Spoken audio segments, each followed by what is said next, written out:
तो दोस्तों मैं आज आपको इस वीडियो में यही बताने की कोशिश करूंगा कि वेरिकोसील के ट्रीटमेंट की कॉस्ट करीबन कितनी पड़ती है और उसका क्या कारण है और कैसे उसको ट्रीट किया जाता है।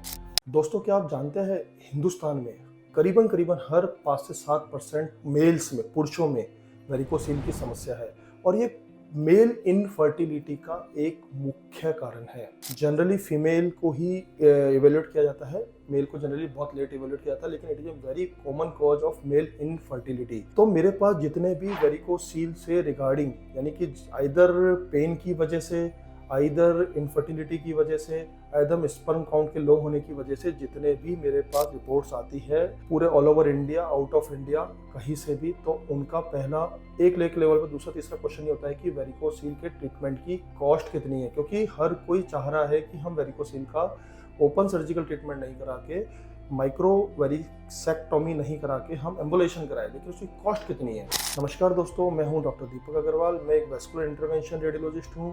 मैं जयपुर से बिलोंग करता हूं। आज मैं आपको इस वीडियो में जो जानकारी दे रहा हूं, मैं उम्मीद करता हूं कि आप इसको अपने दोस्तों में, अपने फैमिलीज में इतना शेयर करेंगे कि उनकी अवेयरनेस भी क्रिएट हो। मैं मुख्य टॉपिक को चालू करने से पहले एक वेरिकोसील के बारे में हल्का सा ब्रीफ करूंगा कि वेरिकोसील आखिर होती क्या है। किसी भी अंग में ब्लड सप्लाई की दो वेसल्स होती है। पहली आर्टरीज जो कि उस अंग में खून लेके जाती है, साफ खून, ऑक्सीजनेटेड ब्लड, एक जो डीऑक्सीजनेटेड ब्लड लेके आती है उसको वेन बोलते हैं। तो टेस्टिस की जो वेन होती है उसमें वेन पे कुछ दूरी पे वॉल्व होते हैं और वॉल्व के किसी भी कारण से, बहुत सारे कारण होते हैं, कारण को आज अपन अब यहाँ डिस्कस नहीं करते हैं, पर बहुत सारे कारणों से अगर वो वॉल्व में डैमेज हो जाए तो वो ब्लड ऊपर आने की बजाय वो नीचे रुकना चालू हो जाता है और over the period of time नीचे ब्लड जब स्टार्ट हो रहा है तो उसमें नीचे टेस्टिस के आसपास कुछ खून की नसों के गुच्छे बन जाते हैं। इसी को वेरिकोसील कहा जाता है। अगर वेरिकोसील को ट्रीट किया जाए तो शायद स्पर्म काउंट्स रिप्रोड्यूस हो सकती है, लेकिन मैं फिर भी बोलूँगा कि आप जीरो होने का वेट नहीं करना है और टाइमली इसका ट्रीटमेंट कराना है। ट्रीटमेंट के बारे में जैसे कि मैं पहले वीडियो में ब्रीफ कर चुका हूँ कि इसके 2-3 तरह के ट्रीटमेंट होते हैं। पहले एक ओपन सर्जरी होता था, आजकल एक माइक्रोस्कोपिक सर्जरी हो रहा है और एक तीसरा एक एम्बोलाइजेशन है। तो एम्बोलाइजेशन प्रोसीजर के बारे में मैं पहले लाइव केस दिखा चुका हूँ, आप उस लाइव केस को जाके देख सकते हैं। वो बहुत सिंपल प्रोसीजर है। हम थाई की एक वेन से एंटर होते हैं, वेन से हम रीनल वेन के थ्रू होते हुए गोनाडल वेन में जाते हैं और गोनाडल वेन में जाके हम कॉइल या क्लू एम्बुलेशन करते हैं। तो अगर आपको मेरी इस वेरिकोसील के बारे में, तो क्या मैं काफ़ी वीडियो बना चुका हूँ, यानी कि वेरिकोसील के जो ग्रेड 1 ग्रेड 2 वेरिकोसील होती है उसको नेचुरल पद्धति से कैसे कंट्रोल किया जाता है, इसके लिए भी वीडियो बना चुका हूँ। अगर आपको वेरिकोसील के लाइव केस देखना, उसका भी वीडियो बन चुका है। वेरिकोसील की स्टेजिंग, उसकी डिटेल वीडियो भी बनी जा चुकी है। तो आप सबके बारे में जाकर वेरिकोसील के बारे में नॉलेज ली जा सकती है। अब हम आते हैं इसके मेन टॉपिक पे, जो कि था कि कॉस्ट ऑफ द एम्बोलाइजेशन या cost of the varicocele treatment. दोस्तों पहले तो मैं ये बोलूँगा कि हमेशा मेडिकल फील्ड में कॉस्ट सिटी वाइज भी चेंज हो जाती है, हॉस्पिटल वाइज भी चेंज हो जाती है, डॉक्टर वाइज भी चेंज हो जाती है। अगर अपन कोई सर्जरी थोड़ा सा छोटे शहर में करा रहे हो सकता है उसकी कॉस्ट कम हो, फिर थोड़े से आप उससे बड़े शहर जैसे आप जा रहे हो थोड़ी बड़ी हो, और फिर उससे बड़े शहर में आप दिल्ली, बॉम्बे, पुणे, बेंगलोर जा रहे हो तो वो और ज़्यादा कॉस्ट हो। अब यहाँ पे भी अगर एक छोटे नर्सिंग होम्स होते हैं वह कॉस्ट अलग हो सकती है। उसके बाद आप एक ठीक ठाक कॉर्पोरेट हॉस्पिटल में आते हैं वो कॉस्ट अलग हो सकती है। उसके बाद आप हाई कॉर्पोरेट हॉस्पिटल में जाते हो तो वह कॉस्ट अलग हो सकती है। सर्जन का एक्सपीरियंस कितना है, सर्जन अपनी फीस कितनी चार्ज कर रहा है, इन सब कारणों को मिलाकर एक कॉस्ट में काफ़ी ज़्यादा वेरिएशन है। हो सकता है कि मैं आज आपको क्लेम करूं कि मैं 1 रुपया किसी सर्जरी का लेता हूं, तो हो सकता है कि उस सर्जरी का कोई बंदा 50 पैसे भी ले रहा हो और कोई बंदा उसके 4 रुपये भी ले रहा हो। तो ये बड़ा वेरिएबिलिटी, लेकिन फिर भी मैं आपको मोटा मोटा एक क्लू दूंगा कि क्या होता है। जैसे सर्जिकल ट्रीटमेंट, आप गवर्नमेंट हॉस्पिटल में जाओगे, इट माइट भी आपको फ्री हो जाए। जो सर्जिकल ट्रीटमेंट होता है इसमें वेन को बांध दिया जाता है चीरा लगा के, वो फ्री हो जाए। आप अगर कॉर्पोरेट हॉस्पिटल में जाते हैं तो हो सकता है कि 25-30 हज़ार रुपये से लेके 70-75 हज़ार रुपये तक का हो सकता है, और डिपेंड ऑन द सर्जन। अगर सर्जन बहुत ज़्यादा एक्सपीरियंस होल्डर है तो हो सकता है कि वो अपनी फीस 1.5-2 लाख रुपये भी लेता हो, तो कोई अतिशयोक्ति नहीं होगी। उसी तरह एम्बोलाइजेशन में क्या होता है दोस्तों, एम्बोलाइजेशन एक ऐसी पद्धति है जो बेसिकली बिना चीरा फाड़ी के हो रही है।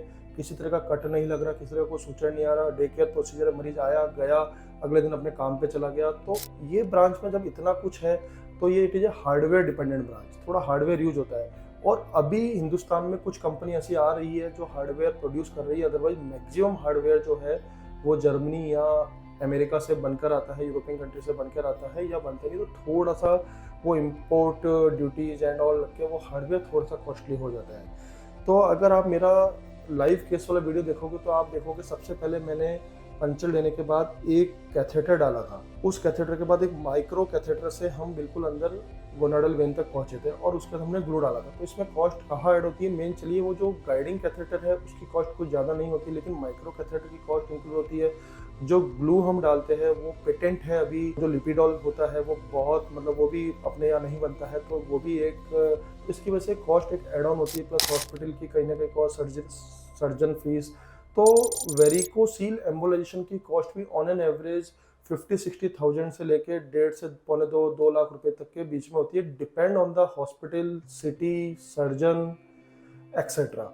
मैं अपनी बात करूं तो मेरा most of the varicocele embolisation between 60 to 80,000 के बीच में कंप्लीट हो जाता है, अनटिल अनलेस कुछ चीज़ एड ऑन्स नहीं हो रही हो। तो अगर एक साइड का एम्बोलाइजेशन करना है तो कभी कभी दोनों साइड का करना है तो कॉस्ट उसी अकॉर्डिंग थोड़ी डिफर हो जाती है। हर इंश्योरेंसेस जो होता है वो इसको कवर कर रहा है। इंश्योरेंस में हम थोड़े से रिलैक्स रहते हैं, थोड़ा सा हमको जो अपना कंज्यूमेबल होता है, जो हार्डवेयर होता है, उसको इधर उधर से मैनेज नहीं करना पड़ता। हम थोड़े से खुले तरीके से अपना अच्छी तरह से काम कर पाते हैं, पेशेंट्स को और प्रॉपर केयर मिल जाती है। लेकिन ऐसा नहीं है, ओटी में जाने के बाद हमारे पास irrespective of finance, irrespective of insurance, हर पेशेंट है और उसको उसी तरीके से डील किया जाएगा बेस्ट तरीके से, जिस तरीके से हम करते हैं। तो दोस्तों ये एक रफली एक कॉस्ट का मैंने आइडिया दिया। थोड़ा सा हार्डवेयर डिपेंडेंट ब्रांच है तो इट माइट बी पॉसिबल कि कॉस्ट स्लाइटली सर्जरी से ऊपर हो, लेकिन उसके अपने बहुत ज़्यादा फायदे हैं। बेसिकली अपन को ये समझना है कि वेरिकोसील में ग्रेड 1, ग्रेड 2 वो जनरली कोई ट्रीटमेंट की खास आवश्यकता नहीं है। वो अपनी कुछ basic medication, scrotal support, yoga, exercise, इनके थ्रू अपना डिजीज को कंट्रोल कर सकता है। जो ग्रेड 3, ग्रेड 4 होता है वो ऑलमोस्ट इरिवर्सिबल होती है, माइट भी थोड़ा सा कंट्रोल कर सको, लेकिन फिर भी मैं बोलूँगा कि स्क्रोटम जो होता है उसका colour Doppler, ultrasonography plus semen analysis और सीरम टेस्टोस्टेरोन, ये 3 ऐसे टेस्ट है जिनको आपको कराना चाहिए अगर आपको वेरिकोसील है तो। क्योंकि आपको इससे आइडिया लगेगा कि आपका सीमन एनालिसिस से कि आपका स्पर्म काउंट आज कितना चल रहा है, टेस्टोस्टेरोन से आपका टेस्टोस्टेरोन लेवल कितना है, अल्ट्रासाउंड से कि आपकी ग्रेडिंग कौन सी है, एज वेल एज आपका टेस्टिकुलर साइज अभी अफेक्ट हुआ है या नॉर्मल है। तो बेसिकली अपन को ये टेस्ट, इसकी मैंडेटरी टेस्ट है। आप कभी भी अगर चाहें तो मुझे अपने इन टेस्टों की प्रिंट लेके मुझे व्हाट्सअप कर सकते हैं, मैं आपको डेफिनेटली ट्राई करने की कोशिश करूँगा। मैं यही बोलूँगा कि आप अलर्ट रहिए, सतर्क रहिए। जय हिंद, नमस्कार।